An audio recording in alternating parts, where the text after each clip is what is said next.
Why are we here? Why are we here?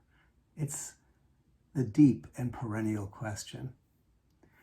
In the wisdom heart tradition of Kriya Yoga, the esoteric stream of awakening and transformation, the answer is that we've entered into this sector of time and space, that we've entered into the memory tracks of the cosmic dreamer, the divine dreamer, to learn the method of being fully present, blissful, and aware while creating and dissolving and creating and dissolving. It's what's happening all around us. Life is growing, falling apart, and being reborn. And we as spiritual beings have come into this dream to learn the method of the cosmic dreamer. And so life is a classroom. It's not, as many traditions suggest, implicitly or explicitly, it's not a courtroom. We're not being judged. We're being cultivated, taught, and invited to awaken. We've come in requesting the cosmic dreamer to teach us that graceful method, that graceful way of being in the balance of self-conscious awareness while endlessly creating and evolving. So life is here, knock, knock, knocking on the door of your awareness, of my awareness, to support the learning that we have come to receive.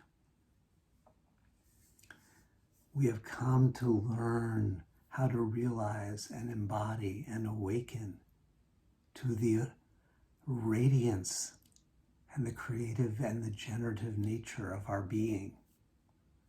So it's a classroom. But it's easy to reflect and go, if this is a classroom, if it's all about learning, why am I experiencing so much struggle? Why so much frustration? Whence all of these obstacles?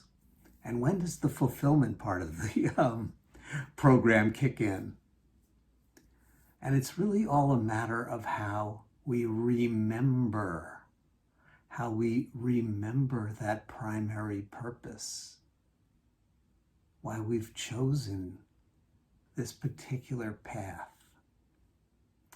Why are we here? To awaken, yes.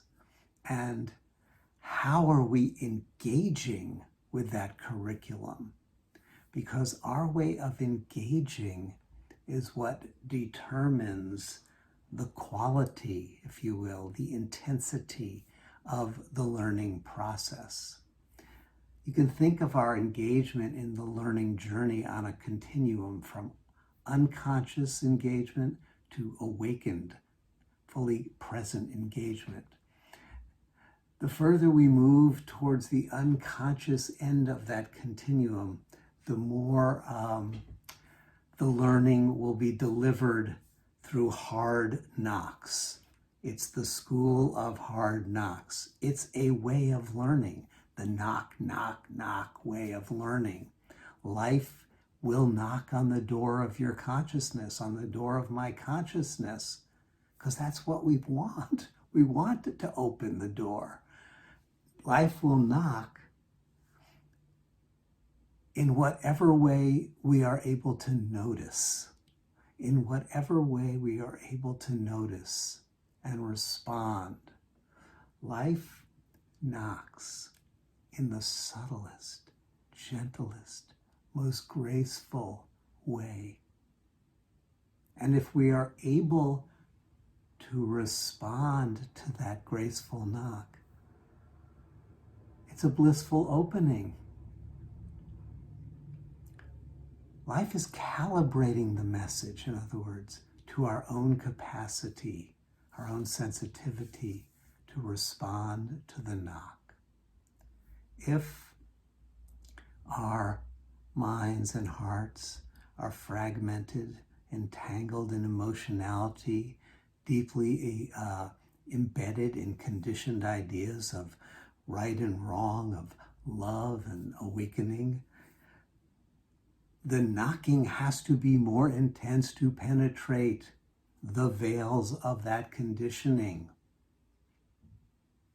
On our side, the work is to release, to let go, to disentangle, to dissolve, to take off the coverings that obscure our capacity to gently, heartfully, effortlessly, blissfully respond to the gentle knocking. That is what spiritual practice is for. It's not to get life to respond. Life is already fully engaged in supporting our awakening.